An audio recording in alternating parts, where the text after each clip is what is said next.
Hello friends, welcome back to our channel. Friends, ఈ వీడియోలో మనం ఈరోజు అన్ని న్యూస్ పేపర్లో వచ్చినటువంటి ఇంపార్టెంట్ ఎడ్యుకేషన్ అప్డేట్స్తో పాటు చాలా ముఖ్యమైనటువంటి కరెంట్ అఫైర్స్ కూడా రావడం జరిగింది. సో వాటన్నిటి గురించి వన్ బై వన్ ఈ వీడియోలో అయితే చూద్దాం. సో వీడియో చూస్తున్న ప్రతి ఒక్కరు వీడియోని ఖచ్చితంగా లైక్ చేయండి. డైలీ 1 to 2 అవర్స్ వర్క్ చేసి దాదాపుగా 8 న్యూస్ పేపర్ చదివి ఇన్ఫర్మేషన్ మీకు అయితే అందించడం జరుగుతుంది. చాలామంది మన వీడియోస్ను చూస్తున్నారు కానీ లైక్ చేయట్లేదు. ఖచ్చితంగా లైక్ చేయండి. ఈ వీడియోకి అయితే నేను 1000 లైక్స్ ఎక్స్పెక్ట్ చేస్తున్నాను. సో ఇది ఎవరికైతే యూజ్ ఉంటుందో వారికి షేర్ చేయండి. అదేవిధంగా సబ్స్క్రైబ్ చేసుకొని చూడండి. రెగ్యులర్గా మీకు జాబ్ అప్డేట్స్ అంతాయి. మన ఛానల్కి సంబంధించినటువంటి టెలిగ్రామ్ గ్రూప్లో కూడా జాయిన్ కాండి. సో దాంట్లో కూడా రెగ్యులర్గా జాబ్ అప్డేట్ షేర్ చేస్తున్నాను. మీకు చాలా యూజ్ ఉంటుంది. ఆ గ్రూప్లో కంపల్సరీ జాయిన్ కాండి. ఫ్రెండ్స్, రిపబ్లిక్ డే సందర్భంగా మన యాప్లో ఉన్నటువంటి కోర్సెస్ పైన కొన్ని ఆఫర్స్ అయితే తీసుకురావడం జరిగింది. సో ఈ ఆఫర్స్ అనేది ఒకటే రోజు ఉంటాయి. సో దీనిలో భాగంగా మనకు టీఎస్పీఎస్సీ గ్రూప్ 2 న్యూ కోర్స్ అనేటువంటి తీసుకురావడం జరిగింది. సో దీనిలో మీకు పేపర్ 1, పేపర్ 2, పేపర్ 3కి సంబంధించినటువంటి కంప్లీట్ కోర్స్ ఉంటుంది. ఇంకా రాబోయేటువంటి ఎకానమీకి సంబంధించిన సర్వే క్లాసెస్ కూడా దీనిలో యాడ్ చేయబడతాయి. ఇంకా అదే కాకుండా కరెంట్ అఫైర్స్ పీడిఎఫ్ అనేటువంటిది 99 రూపీస్కి అందించడం జరుగుతుంది. 12 మంత్స్కి సంబంధించినటువంటి పీడిఎఫ్స్ను వీటిని మీరు డౌన్లోడ్ చేసుకొని ప్రింట్ తీసుకోవచ్చు. ఇంకా అదే కాకుండా టీఎస్పీఎస్సీ కావచ్చు, ఏపీపీఎస్సీ యూజ్ అయ్యేటువంటి హ్యాండ్ రైటింగ్ నోట్స్ అనేటువంటి 300 రూపీస్కి అందించడం జరుగుతుంది. దీనిలో మీకు జాగ్రఫీ స్పెషల్ నోట్స్ అనేది 100 రూపీస్ ఉంటుంది. ఇండియన్ సొసైటీకి సంబంధించి 50 రూపీస్ అయితే ఉంటుంది. ఈ హ్యాండ్ రైటింగ్ నోట్స్ను మాత్రం మీరు డౌన్లోడ్ చేసుకొని ప్రింట్ తీసుకోవడానికి మాత్రం ఛాన్స్ అయితే ఉంటుంది. ఇంకా అవే కాకుండా వివిధ టెస్ట్ సిరీస్ పైన కూడా ఆఫర్స్ అయితే ఉన్నాయి. ఒకసారి మీరు డౌన్లోడ్ చేసుకొని చెక్ చేసిన తర్వాత నచ్చితే కోర్సు తీసుకోండి. ఫ్రెండ్స్, ఈరోజు న్యూస్ పేపర్లో వచ్చేటువంటి అప్డేట్స్ కనుక చూసినట్లయితే మనకి ఇక్కడ ఫస్ట్ అప్డేట్ వచ్చేసి ఉద్యోగాల భర్తీ రీషెడ్యూల్ అనేటువంటి టైటిల్ తోటి మనం ఆంధ్రజ్యోతిలో ఒక అప్డేట్ అయితే చూడవచ్చు. రూపకల్పన చేస్తున్నటువంటి టీఎస్పీఎస్సీ వివరాలను వెల్లడించేందుకు కసరత్తు, చైర్మన్గా మహేందర్ రెడ్డి బాధ్యతల స్వీకరణ, మరో 3 సభ్యులు కూడా అంటూ ఇక్కడ మనం చూడవచ్చు. సో ఇక్కడ మనం ఇన్ఫర్మేషన్ కనుక చూసినట్లయితే వివిధ పోస్టుల భర్తీకి నోటిఫికేషన్లు విడుదలై పలు దశల్లో నిలిచిపోయినటువంటి నియామక ప్రక్రియను రీషెడ్యూల్ చేయాలని టీఎస్పీఎస్సీ భావిస్తుందంటే ఇచ్చారు. త్వరలోనే ఈ రీషెడ్యూల్కు సంబంధించినటువంటి వివరాలను వెల్లడించాలని నిర్ణయించిందని చెప్పేసి ఇక్కడ ఇవ్వడం జరిగింది. సో ఇవైతే మనకు మధ్యలో ఆగిపోయినటువంటి ఎగ్జామ్కి సంబంధించిన డేట్స్ అయితే డిక్లేర్ చేయాలి. సో డిక్లేర్ చేసినట్లయితే వాటికి సంబంధించి ప్రిపేర్ అయ్యే వాళ్ళకి ఒక ఐడియా అయితే వస్తుంది, ఎంతవరకు ప్రిపేర్ కావాలి, సో ప్రిపరేషన్ స్టార్ట్ చేయాలా వద్దనేటువంటి తెలుస్తుంది. కనుక త్వరగా వాటికి సంబంధించిన డేట్స్ డిక్లేర్ చేయాలని చెప్పేసి అయితే భావిద్దాం. దాని తర్వాత మనకు కొత్త నోటిఫికేషన్లు కూడా రిలీజ్ చేసేటువంటి ఛాన్స్ అయితే కనబడుతుంది. ఫ్రెండ్స్, ఈరోజు న్యూస్ పేపర్లో వచ్చేటువంటి అప్డేట్స్ కనుక చూసినట్లయితే మనకి ఇక్కడ ఫస్ట్ అప్డేట్ వచ్చేసి ఉద్యోగాల భర్తీ రీషెడ్యూల్ అనేటువంటి టైటిల్ తోటి మనం ఆంధ్రజ్యోతిలో ఒక అప్డేట్ అయితే చూడవచ్చు. రూపకల్పన చేస్తున్నటువంటి టీఎస్పీఎస్సీ వివరాలను వెల్లడించేందుకు కసరత్తు, చైర్మన్గా మహేందర్ రెడ్డి బాధ్యతల స్వీకరణ, మరో 3 సభ్యులు కూడా అని చెప్పేసి ఇక్కడ ఇచ్చారు. సో ఇక్కడ ఉన్నటువంటి ఇన్ఫర్మేషన్ కనుక చూసినట్లయితే వివిధ పోస్టుల భర్తీకి నోటిఫికేషన్లు విడుదలై పలు దశల్లో నిలిచిపోయినటువంటి నియామక ప్రక్రియను రీషెడ్యూల్ చేయాలని టీఎస్పీఎస్సీ భావిస్తుంది. త్వరలోనే ఈ రీషెడ్యూల్కు సంబంధించినటువంటి వివరాలను వెల్లడించాలని నిర్ణయించిందని చెప్పేసి ఇక్కడ ఇచ్చారు. సో టీఎస్పీఎస్సీ నూతన చైర్మన్గా నియమితులైనటువంటి మహేందర్ రెడ్డి, సభ్యులు అనిత రాజేంద్ర, అదేవిధంగా ఎన్ యాదయ్య, రజనీ కుమార్ శుక్రవారం తమ బాధ్యతలు స్వీకరించారంటూ ఇక్కడ ఇవ్వడం జరిగింది. అనంతరం ఉద్యోగాల భర్తీకి సంబంధించి అనుసరించవలసినటువంటి విధానంపై చర్చించినట్లు సమాచారం. సో నిలిచిపోయినటువంటి ఉద్యోగాల భర్తీ ప్రక్రియను వీలైనంత త్వరగా ప్రారంభించాలని ప్రాథమికంగా నిర్ణయించారంటే ఇక్కడ మనం చూడవచ్చు. సో దీనికి సంబంధించి 100% ఇవి త్వరగా చేయాలి. సో నోటిఫికేషన్లు త్వరగా రిలీజ్ చేయాలని కోరుకున్నటువంటి ప్రతి ఒక్కరైతే వీడియోని లైక్ చేయండి. సో ఇక్కడ మనం చూసినట్లయితే ఈ ఉద్యోగాల నియామకాలకు సంబంధించి పూర్తి స్థాయి షెడ్యూల్ను ఖరారు చేయాలని భావిస్తున్నారు. సో పలు పోస్టుల భర్తీ ప్రక్రియ వివిధ దశల్లో నిలిచిపోయినటువంటి విషయం తెలిసిందే. కొన్ని పోస్టులకు సంబంధించినటువంటి పరీక్షలను పూర్తి చేయగా మరికొన్ని పోస్టులకు సంబంధించి ఇంకా పరీక్షలు నిర్వహించలేదు. సో పరీక్షలు నిర్వహించిన పోస్టులు ఇంకా పరీక్షలు నిర్వహించలేని పోస్టులను వేర్వేరు కేటగిరీలుగా భావించి ఈ షెడ్యూల్ను రూపొందించాలని భావిస్తున్నారు. అంటే ఇప్పటికే ఆయా పోస్టుల భర్తీ కోసం జారీ చేసినటువంటి నోటిఫికేషన్లకు సంబంధించి రీషెడ్యూల్ను జారీ చేయనున్నారు. ఒకవేళ ఆయా గ్రూపు పోస్టుల్లో ఉద్యోగాల సంఖ్యను పెంచాలని భావిస్తే అనుబంధ నోటిఫికేషన్లు కూడా జారీ చేయాల్సి ఉంటుంది. సో దీనిపై ప్రభుత్వ ఉద్దేశం ప్రకారం కమిషన్ నిర్ణయం తీసుకునే అవకాశం అయితే ఉంది. సో దానిలో భాగంగా ఇక్కడ మనం చూసినట్లయితే గ్రూప్ 4 సంబంధించి కూడా ఇచ్చారు. సో సుమారు 8039 గ్రూప్ 4 పోస్టుల భర్తీ కోసం బోర్డు ఇప్పటికే పరీక్షలు నిర్వహించినటువంటి సంగతి తెలిసిందే. దాదాపుగా 7,62,000 మంది అభ్యర్థులు దీనికి ఎగ్జామ్ అయితే రాశారు. సో తుదికీని కూడా విడుదల చేశారు. సో ఈ ఫలితాల వెల్లడిపై కూడా కమిషన్ తుది నిర్ణయం తీసుకోవాల్సి ఉందని చెప్పేసి ఇక్కడ మనకి ఇవ్వడం జరిగింది. సో గ్రూప్ 4 ఫలితాల కోసం వెయిట్ చేస్తున్న ప్రతి ఒక్కరు కూడా వీడియోని లైక్ చేసేటువంటి ప్రయత్నం అయితే చేయండి. నెక్స్ట్ మరొక న్యూస్ పేపర్లో కనుక చూసినట్లయితే టీఎస్పీఎస్సీని మరింత పటిష్టం చేస్తామంటే ఇక్కడ చూడవచ్చు. నిబంధనలకు లోబడి వేగంగా ఉద్యోగాల భర్తీ, కమిషన్ చైర్మన్ మహేందర్ రెడ్డి అంటే ఇక్కడ ఇచ్చారు. సో నిబంధనలకు లోబడి ప్రభుత్వ ఉద్యోగాలను వేగంగా భర్తీ చేసేందుకు కమిషన్ అధికారులు, సభ్యులు అందరూ కలిసి కృషి చేయాలని చెప్పేసి టీఎస్పీఎస్సీ చైర్మన్ మహేందర్ రెడ్డి సూచించారు. శుక్రవారం నాంపల్లిలో ఉన్నటువంటి టీఎస్పీఎస్సీ కార్యాలయంలో కొత్త బోర్డు కార్యకలాపాలు మొదలైనట్లు ఇక్కడ ఒక అప్డేట్ మనం ఈనాడులో అయితే చూడవచ్చు. ఇక నెక్స్ట్ చూసినట్లయితే టీఎస్పీఎస్సీ వాట్ నెక్స్ట్ అనేటువంటి టైటిల్ తోటి మనకు దిశ న్యూస్ పేపర్లో ఒక ఆర్టికల్ అయితే రావడం జరిగింది. నోటిఫికేషన్ల కోసం అభ్యర్థులు ఎదురుచూపులు, ఫిబ్రవరి 3వ వారంలో election code, public service commission ముందు అనేక సవాలు, గ్రూప్ 1 పైనే తొలి నిర్ణయం వచ్చేటువంటి అవకాశం అని చెప్పేసి ఇక్కడ ఇవ్వడం జరిగింది. సో చాలా మంది అభ్యర్థులు అయితే నోటిఫికేషన్ల కోసం ఎదురు చూస్తున్నారు. అదేవిధంగా ఇక్కడ మనకు ఫిబ్రవరిలో ఎలక్షన్ కోడ్ అయితే వచ్చేటువంటి ఛాన్స్ ఉంది కనుక దానికి ముందే నోటిఫికేషన్లు వేయాలని చెప్పేసి అయితే కోరుకున్నాం. సో త్వరగా ఏవైతే నోటిఫికేషన్లు ఇస్తామని చెప్పారో వాటికి సంబంధించినటువంటి నోటిఫికేషన్ రిలీజ్ చేయాలని చెప్పేసి అయితే కోరుకున్నాం. ఇక్కడ చూసినట్లయితే రాష్ట్రంలో టీఎస్పీఎస్సీ ప్రక్షాళన ఎట్టకేలకు పూర్తయింది. చైర్మన్తో పాటు 5 సభ్యుల నియామకానికి గవర్నర్ ఆమోదముద్ర వేయడంతో రాష్ట్రంలో ఉన్నటువంటి నిరుద్యోగులకు నమ్మకం కలిగించే విధంగా ప్రభుత్వం చర్యలు చేపట్టిందని చెప్పేసి ఇక్కడ ఇచ్చారు.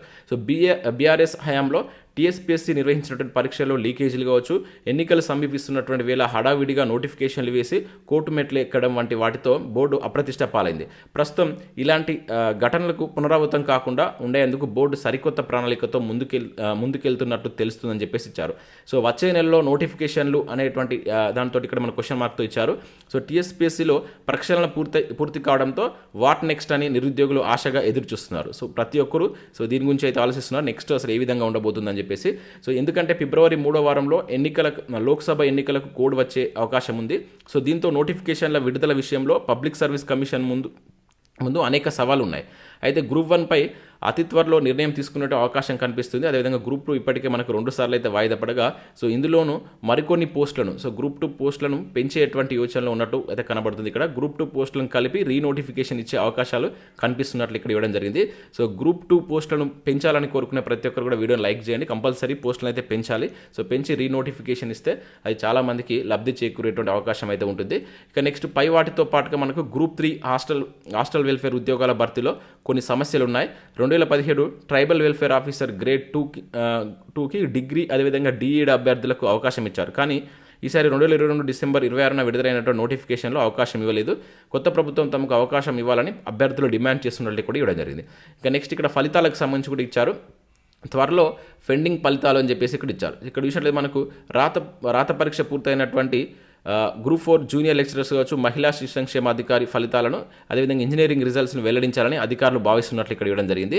సో రాష్ట్ర పబ్లిక్ సర్వీస్ కమిషన్ కావచ్చు, ఇంకా గురుకుల బోర్డు నిర్వహించినటువంటి పలు ఉద్యోగాల పరీక్ష ఫలితాలు న్యాయ చిక్కుల కారణంగా పెండింగ్లో అయితే ఉన్నాయి. సో అందుకే పెండింగ్ కేసులను క్లియర్ చేసి నిరుద్యోగులకు ప్రతిఫలం అందేలా పరీక్షల నిర్వహణ ఫలితాలను వెల్లడించాలని చెప్పేసి ఇక్కడ మనకు ఈ రావుల రామ్మోహన్ రెడ్డి కోరుతున్నట్లుగా కూడా దీనికి సంబంధించి ఇక్కడ ఒక అప్డేట్ అయితే మనం దిశా న్యూస్ చెప్పలో చూడవచ్చు. ఇక నెక్స్ట్ చూసినట్లయితే టీఎస్పీఎస్సీ చైర్మన్పై అసంతృప్తి నిజమే. సో సీఎం రేవంత్ దృష్టికి తీసుకెళ్తా మహేందర్ రెడ్డి నియామకంపై ప్రొఫెసర్ కోదండరామ్ అంటే ఇక్కడ చూడవచ్చు.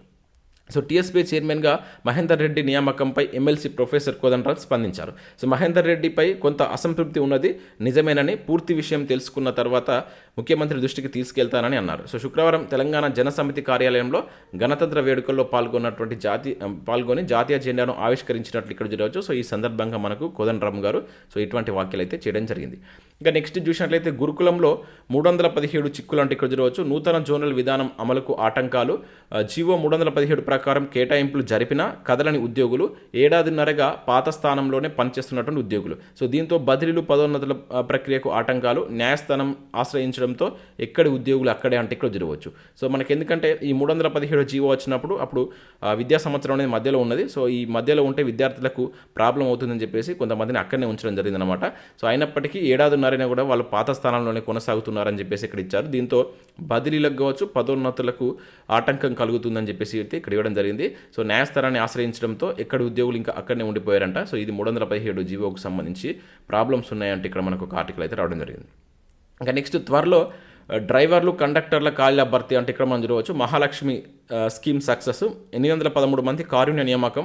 సో ఆర్టీసీ ఎండి సజ్జనార్ అంటే ఇక్కడ చూడవచ్చు. సో మనకు కొత్త బస్సుల్లో విధులు నిర్వర్తించేందుకు త్వరలోనే డ్రైవర్లు, కండక్టర్లను రిక్రూట్మెంట్ చేపడతామని చెప్పేసి మనకు ఆర్టీసీ ఎండి అనేటువంటి సజ్జనార్ పేర్కొన్నారు. మహాలక్ష్మి స్కీమ్ అనేటువంటిది సక్సెస్ అయిందని, మరో 2375 బస్సులు విడతల వారీగా అందుబాటులోకి తెస్తామని, కారుణ్య నియామకాల కింద 813 మంది కండక్టర్లు నియామక ప్రక్రియ ప్రారంభించామని తెలిపినట్లు ఇక్కడ మనం చూడవచ్చు. సో కొత్తగా మళ్ళీ మనకు డ్రైవర్లు కావచ్చు, కండక్టర్ల ఖాళీల భర్తీని కూడా ఆర్టీసీ చేపట్టబోతున్నట్లు మనకు ఆర్టీసీ ఎండి అయినటువంటి సజ్జనార్ ప్రకటించడం జరిగిందనమాట.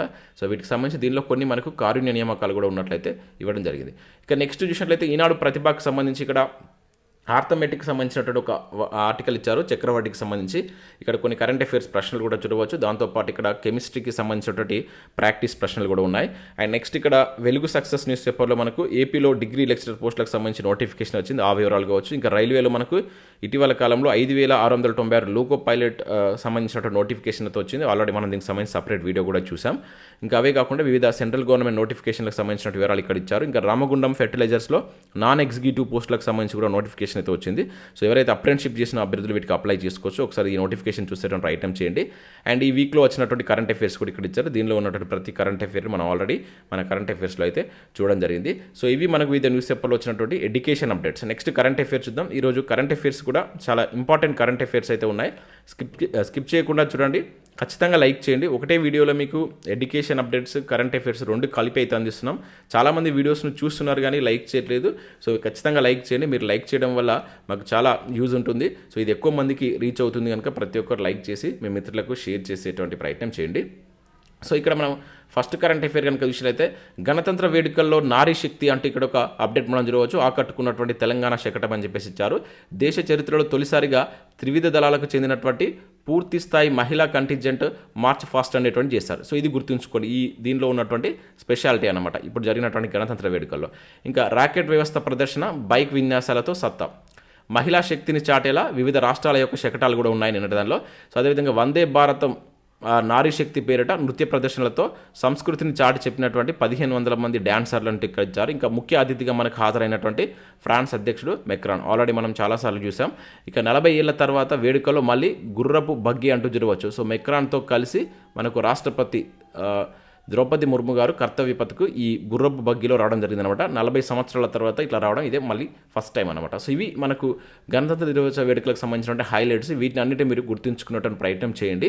ఇంకా గణతంత్ర దినోత్సవ పరేడ్లో 3 ఏళ్ల తర్వాత మన తెలంగాణ శకటానికి చోటైతే దక్కింది. జయ జయ హే తెలంగాణ పేరిట రూపొందించినటువంటి ఈ శకటాన్ని కొమ్రం భీం, అదేవిధంగా రామ్జీ గోండు అండ్ చాకలి ఐలమ్మ తదితర పోరాట యోధుల స్ఫూర్తి తెలియజేసేలా తీర్చిదిద్దినట్లు ఇక్కడ చూడవచ్చు. అదేవిధంగా అయోధ్య రామ మందిరం ప్రాణ ప్రతిష్టను తెలియజెప్పేలా మనకు ఉత్తరప్రదేశ్ ప్రభుత్వం శకటాన్ని ప్రదర్శించడం విశేషం అంటూ ఇక్కడ మనం దీనికి సంబంధించినటువంటి అప్డేట్ అయితే చూడవచ్చు. ఇవన్నీ నిన్న జరిగినటువంటి గణతంత్ర వేడుకలకు సంబంధించినటువంటి హైలైట్స్. ఇది ఇక్కడ మనకు ఈనాడులో కూడా ఇచ్చారు. అటు నారి ఇటు సైనిక బేరి అంటూ ఇవ్వడం జరిగిందనమాట. సో దీనిలో కూడా సేమ్ మనకు అదే ఇన్ఫర్మేషన్ అయితే ఉంది. సో వీలైతే మనకి శకటాలకు సంబంధించి ప్రైజెస్ కూడా ఇస్తారు. ఇంకా వాటిని మనకు డిక్లేర్ చేయలేదు. సో 1 or 2 డేస్లో వీటికి సంబంధించిన ప్రైజెస్ కూడా ఏది ఫస్ట్ ఏది సెకండ్ అని చెప్పేసి కూడా ఇస్తారు. కనుక ఆ ఇన్ఫర్మేషన్ వచ్చిన తర్వాత నేను పూర్తి స్థాయిలో ఒక వీడియో మీకు అందించేటువంటి ప్రయత్నం చేస్తాను దీనిపైన. ఇంకా 147 బంతుల్లో 3 శతకం అంటే ఇక్కడ చూడవచ్చు. తన్మయ్ ప్రపంచ రికార్డు, హైదరాబాద్ 529 for 1 అంటే ఇక్కడ చూడవచ్చు. సో ఇక్కడ మనం గుర్తుంచుకోవాల్సింది ఏంటంటే ఈ రంజీ ట్రోఫీలో మనకు Hyderabad opener Tanmay Agarwal so record మోత అయితే మోగించడం జరిగింది. ఫస్ట్ క్లాస్ క్రికెట్లో అత్యంత వేగవంతమైనటువంటి ట్రిపుల్ సెంచరీతో ప్రపంచ రికార్డును సృష్టించాడు. సో ఇతను హైదరాబాద్ క్రికెటర్, పేరు వచ్చేసి తన్మయ్ అని చెప్పేసి గుర్తుంచుకోండి. అడుగుతాడు డైరెక్ట్గా ఇటీవల ఫస్ట్ క్లాస్ క్రికెట్లో అత్యంత వేగవంతమైనటువంటి ట్రిపుల్ సెంచరీ చేసినటువంటి ప్లేయర్ ఎవరు, లేకుంటే అతను ఏ ప్రాంతానికి సంబంధించిన వాడని చెప్పేసి అడగడానికి ఛాన్స్ ఉంటుంది. హైదరాబాద్ ప్రాంతానికి సంబంధించినటువంటి తన్మయ్ ఈ రికార్డును చేయడం జరిగిందనమాట. ఇంపార్టెంట్ గుర్తుంచుకోండి, డైరెక్ట్గా మన క్వశ్చన్ అడుగుతాడు. సో నైట్రోజన్తో మరణశిక్ష అమలు అంటూ జరగవచ్చు. మోస్ట్ ఇంపార్టెంట్ కరెంట్ అఫైర్ ఇది. సో ఇక్కడ మనం చూసినట్లయితే తొలిసారిగా అమెరికాలో కెన్నెత్ స్మిత్పై ప్రయోగం అన్నమాట. సో ఇక్కడ ఎవరు చేశారు అనేది ముఖ్యంగా అడుగుతాడు. అమెరికా చేయడం జరిగింది. అతని పేరు వచ్చేసి Kenneth Smith. So nitrogen gas వాడి తొలిసారిగా ఓ ఖైదీకి మరణశిక్ష అమలు చేశారు. సో హత్య కేసులో దోషిగా తేలినటువంటి కెన్నెత్ యూజిన్ స్మిత్ పై అమెరికాలో మనకు అలబామా, ఇక్కడ గుర్తుంచుకోండి ఈ రాష్ట్ర పేరు కూడా, అలబామా రాష్ట్రంలో దీన్ని ప్రయోగించారు. దీంతో 1982లో విషతుల్య ఇంజెక్షన్ విధానాన్ని తెచ్చాక తొలిసారిగా అమెరికాలో మరో కొత్త మరణశిక్షను వినియోగంలోకి అయినట్లు ఇక్కడ చూడవచ్చు. సో ఈ చర్యను మనకు ఐరోపా కావచ్చు మానవ హక్కుల సంఘం అయితే తప్పు పట్టినట్లు కూడా ఇక్కడ ఇవ్వడం జరిగిందనమాట. సో అయితే ఈ మానవీయ పద్ధతిలోనే శిక్షను అమలు చేయాలని చెప్పేసి అమెరికా అధికారులు స్పష్టం చేసినట్లు ఇక్కడ మనం చూడవచ్చు. సో చాలా ఇంపార్టెంట్ ఇక్కడ మనకు ఓవరాల్గా గుర్తుంచుకోవాల్సిందంటే ఈ నైట్రోజన్తో మరణశిక్ష అమలు చేసినటువంటి దేశం ఏదైనా అడుగుతాడు, అమెరికా అని చెప్పేసి గుర్తుంచుకోండి. ఇంకా దేశంలో 96 కోట్ల మంది ఓటర్లు అంటే ఇక్కడ చూడవచ్చు. వీరిలో మహిళలు 47 కోట్లు. ఎన్నికల సంఘం తాజా గణాంకాల వెల్లడి. సో మనకు రానున్నటువంటి లోక్సభ ఎన్నికల్లో దాదాపుగా 96 కోట్ల మంది ఓటు హక్కును అయితే వినియోగించుకునేందుకు అర్హులని చెప్పేసి ఇక్కడ మనకు ఎలక్షన్ కమిషన్ ఒక నివేదిక అయితే రిలీజ్ చేసింది. వీరిలో మనకు 47 కోట్ల మంది మహిళలు ఉన్నారంట. సో ఇక్కడ అదేవిధంగా ఓటు వేసేందుకు అర్హులైనటువంటి వారిలో 1.73 కోట్ల మంది ఈ 18-19 ఏళ్ల వయసు వారే ఉన్నారంట. సో ఎన్నికల నిర్వహణ కోసం దేశవ్యాప్తంగా 12 లక్షల పోలింగ్ కేంద్రాలను ఏర్పాటు చేసే అవకాశం ఉందని చెప్పేసి కూడా వీళ్ళైతే తెలపడం జరిగింది అనమాట. ఇది గుర్తుంచుకోండి, చాలా చాలా ఇంపార్టెంట్. సో తొలి లోక్సభ ఎన్నికల్లో 40% పోలింగ్ నమోదు కాగా, సో గత పార్లమెంట్ ఎన్నికల్లో మనకు 67% అయితే ఉంది. మరి ఈసారి ఏ రకంగా ఉంటుందో అనేది చూడాలి. సో రీసెంట్గా తెలంగాణలో జరిగినటువంటి ఎలక్షన్లో ఎంత శాతం ఓటింగ్ జరిగింది అంటే పోలింగ్ జరిగింది అనేది మీరు కింద కామెంట్ చేసేటువంటి ప్రయత్నం చేయండి. అదేవిధంగా ఎలక్షన్ కమిషన్ గురించి తెలిపేటువంటి ఆర్టికల్స్ ఏవి అనేది కూడా కింద మీరు కామెంట్ చేయండి. ఇక నెక్స్ట్ చూసినట్లయితే భారత్లో ఎయిర్ బస్ హెలికాప్టర్ల తయారీ కేంద్రం అంటే ఇక్కడ ఒక ఇంపార్టెంట్ అప్డేట్ చూడవచ్చు. టాటా గ్రూప్ సంస్థ TALLతో ఒప్పందం అని చెప్పేసి ఇక్కడ TASL తోటి ఒప్పందం అంటే ఇక్కడ చూడవచ్చు. H125 హెలికాప్టర్ల తయారీ అంటే ఇక్కడ ఒక అప్డేట్ చూడవచ్చు. ఇక్కడ చూసినట్టు మనకు భారత్లో హెలికాప్టర్ల తయారీ కోసం మనకు ఫైనల్ అసెంబ్లీ లైన్, దీన్నే FAL అని చెప్పేసి అంటారంట. సో ఇది ఏర్పాటు చేసేందుకు టాటా గ్రూప్స్తో మనకు ఫ్రాన్స్కి చెందినటువంటి విమానాల తయారీ దిగ్గజం ఎయిర్ బస్ జట్టు కట్టినట్టు ఇక్కడ చూడవచ్చు. సో ఇక్కడ అడుగుతాడు, సో ఎయిర్ బస్ అనేది ఏ దేశానికి సంబంధించినటువంటి సంస్థ అని చెప్పడానికి ఛాన్స్ ఉంటుంది. సో ఇక్కడ ఫ్రాన్స్ అని గుర్తుంచుకోండి. సో ఒప్పందంలో భాగంగా టాటా గ్రూప్ అనుబంధ సంస్థ టాటా అడ్వాన్స్డ్ సిస్టమ్ లిమిటెడ్ అనేటువంటిది ఈ ఎయిర్ బస్ హెలికాప్టర్స్తో సంయుక్తంగా హెలికాప్టర్ తయారీ కేంద్రాన్ని ఏర్పాటు చేయనున్నట్లు ఇక్కడ మనకు ప్రకటించడం జరిగింది. సో దేశీయంగా తయారీ సామర్థ్యాలను మరింత విస్తరించేందుకు ఈ ఒప్పందం దోహదపడుతుందని చెప్పేసి ఇరు సంస్థలు ఇక్కడ చెప్పినట్టు జరగవచ్చు. సో కాగా ఇప్పటివరకు మనకి ఎయిర్ బస్ వచ్చేసి గుజరాత్లో వడోదరలో మనకు C-295 మిలిటరీ ఎయిర్ క్రాఫ్ట్ తయారీ కేంద్రాన్ని కూడా నిర్వహిస్తుంది. ఆల్రెడీ దీన్ని మనకు మోడీ గారు లాస్ట్ ఇయర్ ఓపెన్ చేయడం జరిగిందనమాట. సో ఇది రెండవది. ఇప్పుడు ఇది ఫస్ట్ది మనకు వీళ్ళ సంస్థ ఆల్రెడీ గుజరాత్లో మనకు ఏది C-295 మిలిటరీ ఎయిర్ క్రాఫ్ట్లను కూడా తయారీ కేంద్రాన్ని నిర్వహిస్తుంది. సో ఇది మనకు రెండో దాని కింద చెప్పొచ్చు అనమాట. తాజాగా పౌర అవసరాల కోసం H125 హెలికాప్టర్ తయారీ కోసం ఫైనల్ అసెంబ్లీ లైన్ను ఏర్పాటు చేయనట్టు ప్రకటించడం జరిగిందనమాట. సో ఇక్కడ ఇది ఏంటంటే ఇది మనకు ఆత్మనిర్భర్ భారత్ కార్యక్రమంలో దేశీయంగా ప్రైవేట్ రంగంలో ఏర్పాటు అవుతున్నటువంటి తొలి హెలికాప్టర్ తయారీ కేంద్రం కూడా అవుతుంది. ఏది H125 అనేటువంటిది కావడం జరుగుతుంది. ఇది మనకు 2026 నాటికి అందుబాటులోకి వస్తుంది. అంటే తొలి ఈ H125 హెలికాప్టర్ డెలివరీ ప్రారంభించాలని చెప్పేసి ఇరు సంస్థలు ఇక్కడ మాట్లాడుకున్నట్లుగా ఒక అప్డేట్ అయితే మనం చూడవచ్చు. ఇంకా నెక్స్ట్ విషయంలో అయితే భారత్లో తొలి AI యూనికార్న్ కృత్రిమ అంటే ఇక్కడ చూడవచ్చు. చాలా ఇంపార్టెంట్ ఇది. సో ఓలా గ్రూప్స్కి చెందినటువంటి కృత్రిమ మీద AI స్టార్టప్ దాని పేరు వచ్చేసి పేరు గుర్తుంచుకోండి, ఇది ఇంపార్టెంట్. తాజాగా $100 కోట్ల క్లబ్లో చేరింది. తద్వారా దేశంలో తొలి AI యూనికార్న్ సంస్థగా అవతరించింది. మోస్ట్ ఇంపార్టెంట్ ఇది. సో కనీసం $100 కోట్ల మార్కెట్ విలువ కలిగినటువంటి స్టార్టప్లను యూనికార్న్గా పిలుస్తారు. అయితే తొలి రౌండ్లో నిధుల సమీకరణలో భాగంగా ఈ మ్యాట్రిక్స్ పార్ట్నర్స్ సహా పలు ఇన్వెస్టర్స్ సో దీనికి సంబంధించిన దాంట్లో పెట్టుబడులు పెట్టారంట. సో ఇక్కడ దాదాపు కృత్రిమలో $5 కోట్ల సమీకరించిందట వారి నుంచి. ఆ సందర్భంగా కంపెనీ యొక్క మార్కెట్ విలువను $100 కోట్ల లెక్కించారు. సో కృత్రిమ పూర్తి AI కంప్యూటింగ్ స్టాక్ను అభివృద్ధి చేస్తుందన్నమాట ఈ సంస్థ అనేటువంటిది. సో దేశంలో అన్ని భాషల కోసం ChatGPTలను జనరేటివ్ అప్లికేషన్లను కూడా రూపొందిస్తుందట. సో ఇట్లా దేశంలో ఇదే తొలి పూర్తి AI కంప్యూటింగ్ స్టాక్ కానున్నట్లుగా కూడా ఇచ్చారు. సో చాలా ఇంపార్టెంట్. సో గుర్తుంచుకోండి, ఇది తొలి AI యూనికార్న్గా మనకు ఇది ఈ కృత్రిమ అనేటువంటిది ఇక్కడ మనకు ఆ క్లబ్లో చేరడం జరిగింది. ఈసారి పద్మభూషణ్ పొందినటువంటి ఏకైక విదేశీయుడు యాంగ్ లీ అంటే ఇక్కడ చూడవచ్చు.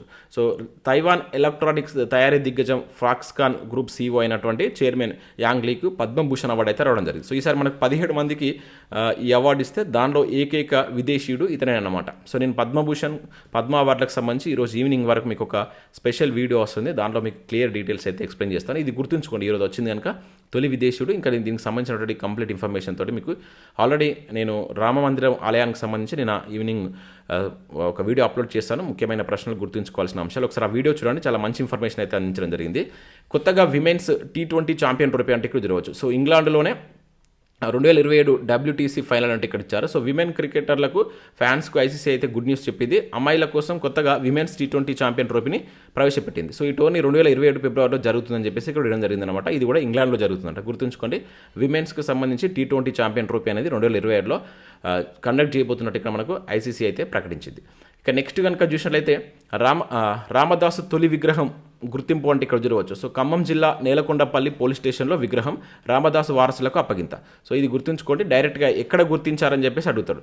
సో ఇక్కడ మన ఖమ్మం జిల్లా భద్రాచలం సీతారాముల ఆలయం నిర్మించినటువంటి భక్త రామదాసు తొలి విగ్రహం బయటపడింది. ఆ జిల్లాలో ఉన్నటువంటి నేలకొండపల్లి పోలీస్ స్టేషన్లో భక్త రామదాసు విగ్రహాన్ని ఇటీవల గుర్తించినట్లు ఇక్కడ మనం గుర్తుంచుకోవాల్సి అయితే ఉండదు. నేరుగా అడుగుతారు, ఎక్కడ గుర్తించారు అని చెప్పేసి అడుగుతారు. సో దాన్ని వాళ్ళ యొక్క ఏదైతే భక్త రామదాస్ యొక్క ఫ్యామిలీకి కూడా అప్పగించినట్లు ఇక్కడ మనకు ఒక అప్డేట్ అయితే ఇవ్వడం జరిగింది. ఇక నెక్స్ట్ చూసినట్లయితే ఇక్కడ మనకు 4 జిల్లాల్లో పేపర్లెస్ కోర్టులు అంటూ జరగవచ్చు. సో నేటి నుంచి సేవలు ప్రారంభం. So high court CJ Alok Aradhe అని చెప్పేసి ఇక్కడ మనం జరగవచ్చు. సో మనకు వరంగల్, కరీంనగర్, అదేవిధంగా జగిత్యాల, హన్మకొండ.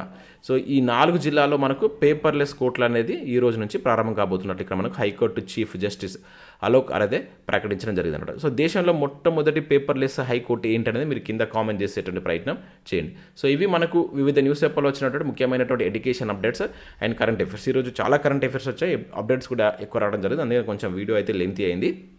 సో ఖచ్చితంగా లైక్ చేయండి అండ్ మీ మిత్రులకు షేర్ చేయండి.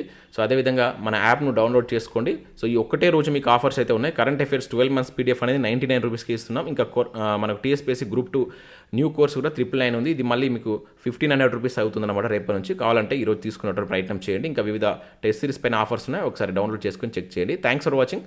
Thank you.